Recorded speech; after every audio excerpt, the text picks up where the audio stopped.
Well, it's Tuesday, the 30th of September 2025. A very good evening to you and welcome to Science TV Prime News. My name is Chris Mololo. Our sign language interpreter is Gideon Minor. And now let's go straight to our top stories tonight. The national exercise to register new voters has entered its second day, struggling to gain momentum after day one saw a disappointingly low turnout. The sluggish start follows the Electoral Commission's IEBC introduction of a significant technological upgrade that has sparked widespread data privacy concerns. For the first time, the Independent Electoral and Boundaries Commission IEBC is using the iris recognition technology to capture citizens' biometric data for the national voter roll. This new system, which records highly unique eye data, is intended to be a major step in enhancing the integrity and accuracy of the voter register ahead of the 2027 general elections. The IEBC chairman has continued to urge the youth to overcome their hesitation and turn up to register, emphasizing the importance of their participation in the upcoming 2027 votes.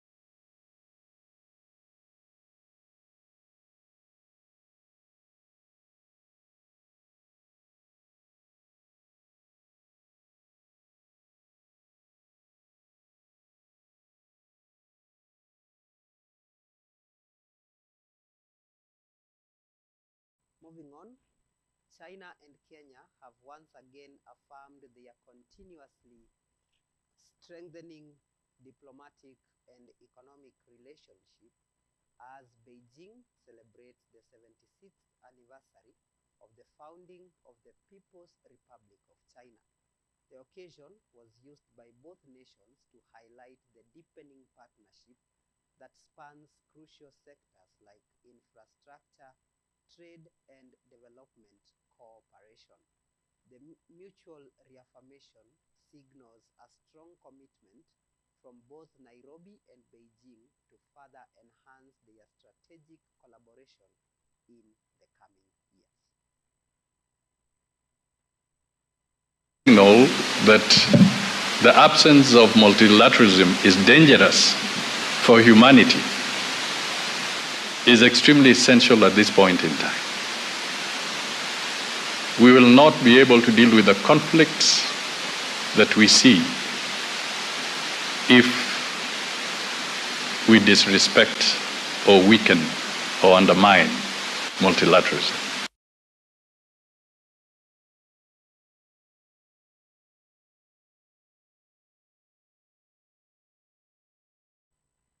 The National Commission on Human Rights has called on the government to place greater emphasis on protecting the rights of human rights defenders.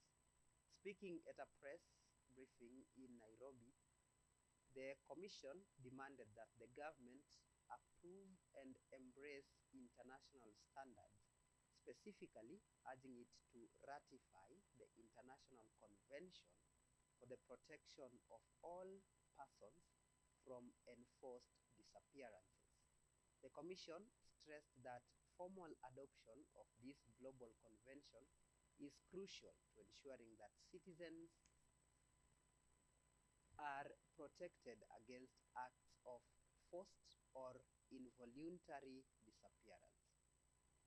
The NCHRC emphasized that ratification would strengthen the legal framework and demonstrate government's commitment to ending human rights violations targeting activists and other citizens.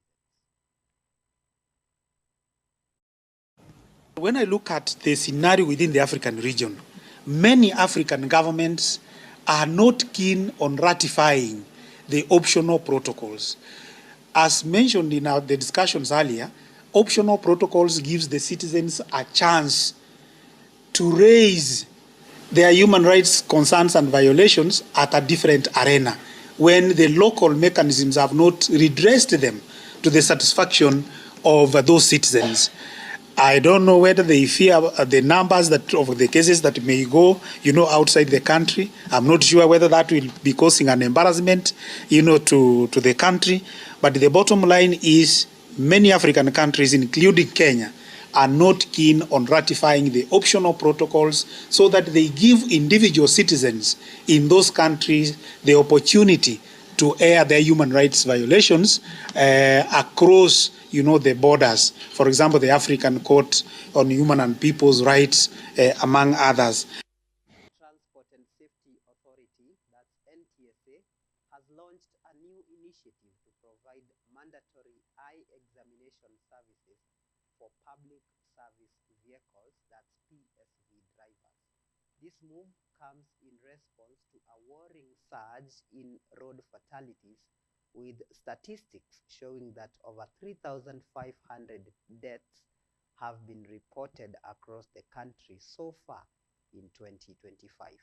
The NTSA stated that the comprehensive eye checkups for PSV drivers are intended to guarantee their visual fitness, a crucial factor for alertness and safety on the road, thereby contributing to a reduction in road carnage.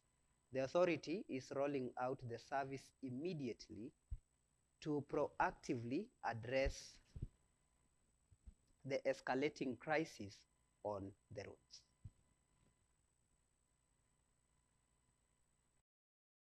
Tumeweza kupoteza zaidi ya watu 3,586 na hii ni idadi kubwa sana. Ukikumbuka kwamba hii ni mwaka bado haujaisha. Tutakuwa tunatilia maanani mambo ya usalama barabarani katika siku zijazo ili tuweze kuleta hizi idadi chini na tuhakikishe kwamba watu wanaendesha magari kwa njia ambayo inafaa. And our next hope was to target the matatu drivers. So here we are today and we'll be screening them, and we have promised to provide them with free spectacles. And of course our next target would be the boda drivers as well. Na leo hii tuko na hafura ama tuko na camp clinic ya kuweza kuangalia afya ya madereva wetu, na sio tu madereva wetu peke yao, kuangalia hata afya ya wale wengine ambao tunabeba customers wetu.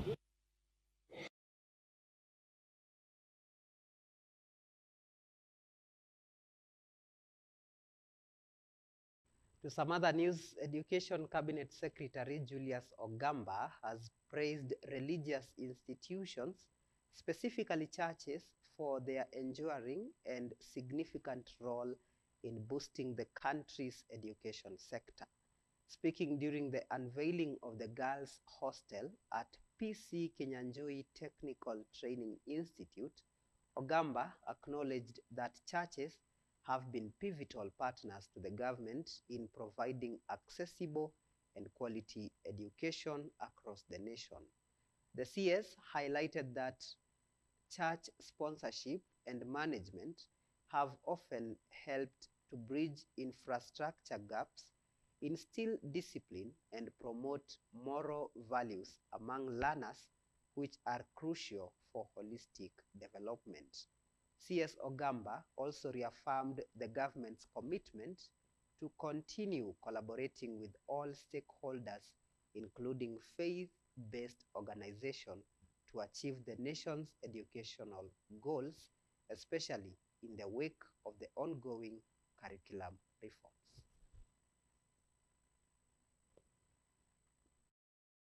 That somebody came, saw the vision and set up. And you can see the growth that has taken place here. Now we have a primary school, we have a teacher training college, we have a seminary, then we have a vocational and technical training. Like I'm being told, this team here comes from the whole of East Africa. If this facility wasn't here, you wouldn't be here. You came because somebody set up, and this is what we're encouraging our people, not just in Kenya, but across Africa, that let us do things for posterity. We have, as you know, schools all over Kenya. And this is my priority. Myself, for the last 50 years, I have been giving chances to the small children. We have here, as you know, 421 children. We are giving them free education, 2 meals per day.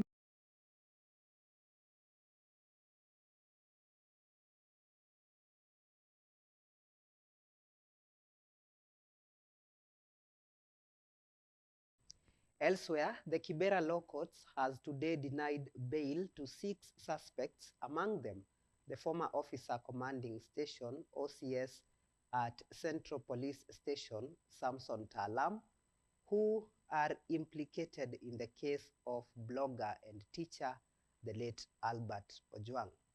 The presiding magistrate, Justice Diana Kavetsa, ordered the suspects to remain in custody while investigations continue. Talam, who has been named as the main suspect, and the 5 others were deemed a risk or likely to interfere with the witnesses by the prosecution. The suspects will remain remanded until when the matter is scheduled to come up for further directions.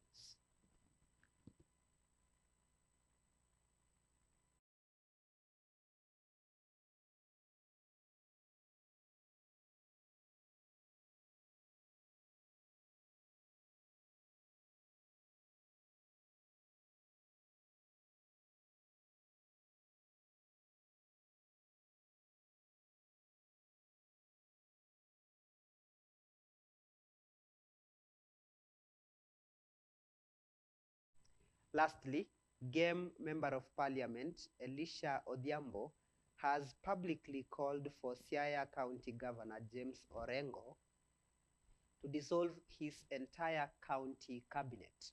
Speaking at Mutumbu in Gem Yala sub-county during the disbursement of Gem Women and Youth Empowerment Program funds, Odhiambo stated that the cabinet cannot feign ignorance over the scam, which resulted in 382 employees recruited earlier this year being dismissed. Odhiambo simultaneously urged the Ethics and Anti-Corruption Commission, EACC, to expedite its investigations into the scandal, which reportedly saw job seekers lose millions of shillings.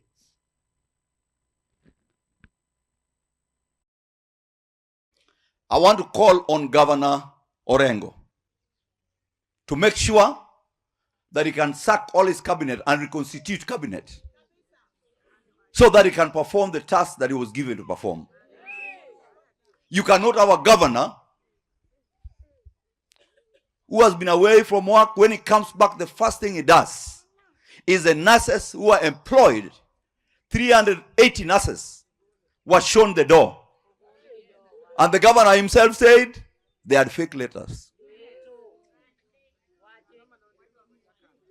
It is abhorrible.